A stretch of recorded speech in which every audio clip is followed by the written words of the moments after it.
जय हिंद साथियों। आज के इस वीडियो में हम बात करने वाले हैं आज 10 जुलाई को यूपी बीएड की जो काउंसलिंग डेट थी वो डिले क्यों हो गई, क्यों नहीं हुई आज के दिन काउंसलिंग। जैसा कि आप सबको पता है कि लगभग ये संभावना पहले ही से बता दी गई थी। मैंने अपने पिछले वीडियो में बताया कि बहुत कम चांसेस हैं कि काउंसलिंग 10 जुलाई से हो, चूंकि इसको लगभग निरस्त ही कर दिया गया था। फिर भी कुछ यूट्यूबर्स बेवजह अपने बच्चों को ये बता रहे थे कि उम्मीद है हो सकती है, जबकि मैंने पहले ही कह दिया था कि ये काउंसलिंग नहीं होने वाली है। चूंकि आप ये आर्टिकल पढ़ सकते हैं, आपके स्क्रीन पर है कि निरस्त कर दी गई है, कोई संभावना ही नहीं है कि 10 जुलाई को ये हो पाए। अब इसके पीछे की बहुत सारे कारण हैं, उन कारणों पर आज हम लोग चर्चा करने वाले हैं, तो वीडियो से जुड़े रहिएगा। पूरी डिटेल के साथ मैं इसमें आपसे बात करने वाला हूं। आइए जल्दी से बिना देरी के वीडियो को शुरू कर लेते हैं। वीडियो को शुरू करने से पहले मैं आप सभी से रिक्वेस्ट करूंगा कि अगर आप हमारे चैनल में पहली बार विजिट कर रहे हैं और यूपी बीएड से रिलेटेड सभी जानकारी जानना चाहते हैं तो अभी चैनल को सब्सक्राइब कर लीजिए, ताकि आपको कोई भी वीडियो जो मैं अपलोड करूं वो फौरन ही मिल जाए। चलिए शुरू कर लेते हैं वीडियो। देखिए, इस वीडियो में हम ये बात करने वाले हैं कि जो यूपी बीएड की जो काउंसलिंग डेट आज से 10 जुलाई से शुरू हो रही थी वो डिले क्यों हो गई, और डिले हुई है तो अगली डेट कब आएगी और किन कारणों से डिले हुई, सभी पर हम लोग एक छोटी सी चर्चा करने वाला है, ताकि आपको कोई भी गलतफहमी ना होने पाए साथियों, है ना। तो देखिए, जो वीडियो का हमारा टाइटल है यूपी बीएड काउंसलिंग डेट, इस पर हमने कई पॉइंट्स आपसे शेयर करने हैं। पहला पॉइंट है काउंसलिंग में इतनी देरी क्यों हो रही है। सबसे पहले आपको ये समझना होगा कि काउंसलिंग में देरी क्यों हो रही है। अगर ये जानना चाह रहे हैं कि काउंसलिंग कब होगी, अब डेट आज से अगर कैंसिल हो गई तो अब दोबारा होगी कब, तो ये जानने के लिए आपको पहले ये समझना होगा कि वीडियो की काउंसलिंग लेट क्यों हो रही है। लेट होने के कारण क्या है। लेट होने का कारण मैं आपको बताऊं कि जो यूपी बीएड में जितनी यूनिवर्सिटीज हिस्सा ले रही थी, 19 यूनिवर्सिटीज थी, आप अपने स्क्रीन पर देख पा रहे होंगे। ये 19 यूनिवर्सिटी जो हिस्सा ले रही थी, इनके थर्ड ईयर के जो ग्रेजुएशन थर्ड ईयर के एग्जाम हैं वो अभी शुरू ही नहीं हुए। जब एग्जाम ही नहीं शुरू हुए हैं तो उसका रिजल्ट कैसे आउट होगा। और जब आपने रजिस्ट्रेशन लिया था तो रजिस्ट्रेशन में जब आपने, मतलब बोर्ड की तरफ से मैं कह रहा हूं, जब आयोग ने रजिस्ट्रेशन करवाया और उसमें अपीयरिंग को एक्सेप्ट किया, मतलब थर्ड ईयर के जो बच्चे थे उसको एक्सेप्ट कर लिया। अब जब आपने एक्सेप्ट कर लिया, इसका मतलब आप जो है अपनी काउंसलिंग करवा सकते हैं। अब जब एक्सेप्ट कर लेंगे तो एग्जाम भी तो होना चाहिए, उसका रिजल्ट भी तो होना चाहिए ना कुछ। तो एग्जाम ही नहीं हुआ है तो रिजल्ट कहां से आ जाएगा। तो अब ये पेज फंस गया। क्या फंस गया कि ये जितनी यूनिवर्सिटीज आप देख पा रहे हैं अपने स्क्रीन पर, इसमें से ज्यादातर यूनिवर्सिटीज के अभी एग्जाम शुरू ही नहीं हुए हैं। जब शुरू ही नहीं हुए हैं तो रिजल्ट कैसे आ जाएगा। अब शुरू नहीं हुए हैं तो अब ये बताइए, आप अंदाजा यहां से लगाइए कि जब एग्जाम ही नहीं शुरू हुए हैं तो 10 जुलाई तो छोड़ दीजिए, आने वाली 10 और ले लीजिए, तब भी जो है पूरा हो जाए, ये बहुत बड़ी एक अचंभे की बात होने वाली है ना। तो पहले क्या होगा, डेट आएगी कि भाई इस दिन फलानी यूनिवर्सिटीज का, जानते हैं सभी यूनिवर्सिटीज के एक ही दिन तो होते नहीं है।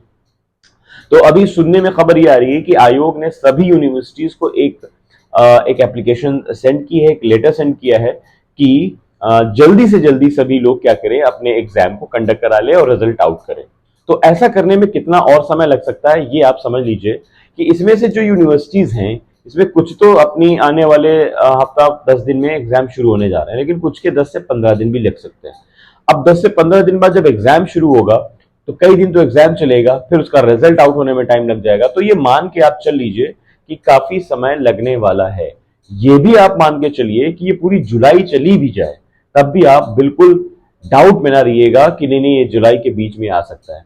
तो ऐसा अभी कोई ऑफिशियल जानकारी नहीं आई है कि कब आएगी, लेकिन आप समझ लीजिए 19 में से करीब 14 से 15 यूनिवर्सिटीज ऐसी हैं जिनके एग्जाम ही नहीं शुरू हुए हैं अभी थर्ड ईयर के। तो फिर आप ये कैसे सोच सकते हैं कि एग्जाम आपके टाइम पर हो सकते हैं। तो यहां से एक बात समझ में आ गई ना कि ये रीजन क्यों है लेट होने का। अब आ जाइए काउंसलिंग की नई डेट क्या हो सकती है। जब आपको ये बात समझ में आ गई कि लेट होने का रीजन क्या है, तो काउंसलिंग की डेट क्या हो सकती है ये भी आप समझने की कोशिश करिए। देखिए, आज है 10 जुलाई और अभी कोई अता पता नहीं है किसी यूनिवर्सिटी का कि कब क्या होने वाला है। तो ये मान के चलिए आने वाले कम से कम 10 से 15 दिन तो कुछ सुनाई नहीं देने वाला है ढंग से, ठीक है। तो 10 से 15 दिन में आप हो जाएगी आपकी 20 से 25 जुलाई। ये वो डेट है जहां पर बिल्कुल डाउट है कि कुछ हो भी पाएगा या नहीं।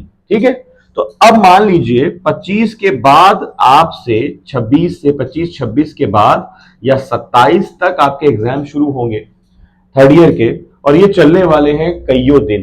तो अब मैंने अगर इसको 2 हफ्ते भी दे दिए, 2 हफ्ते तो बन जाता है जाकर करीब 10 से 15 अगस्त रिजल्ट आते आते, और काउंसलिंग की डेट भी यहीं पर। तो यह माना जा सकता है इस लॉजिक से कि आने वाली जो नई काउंसलिंग डेट होगी साथियों, वो आपकी 10-15 अगस्त के आसपास हो सकती है। ये ऊपर नीचे भी हो सकती है, लेकिन ऊपर होने के चांसेस ज्यादा है, नीचे होने के चांसेस बिल्कुल कम है। जैसा कि जो कंसेप्ट है, रिजल्ट ही नहीं आएगा, जब पेपर ही कंडक्ट नहीं होगा तो रिजल्ट क्या आएगा, है ना। जब रिजल्ट नहीं आएगा तो आप बैठेंगे कैसे, रजिस्ट्रेशन जो आपने करा रखा है कैसे होगा ना।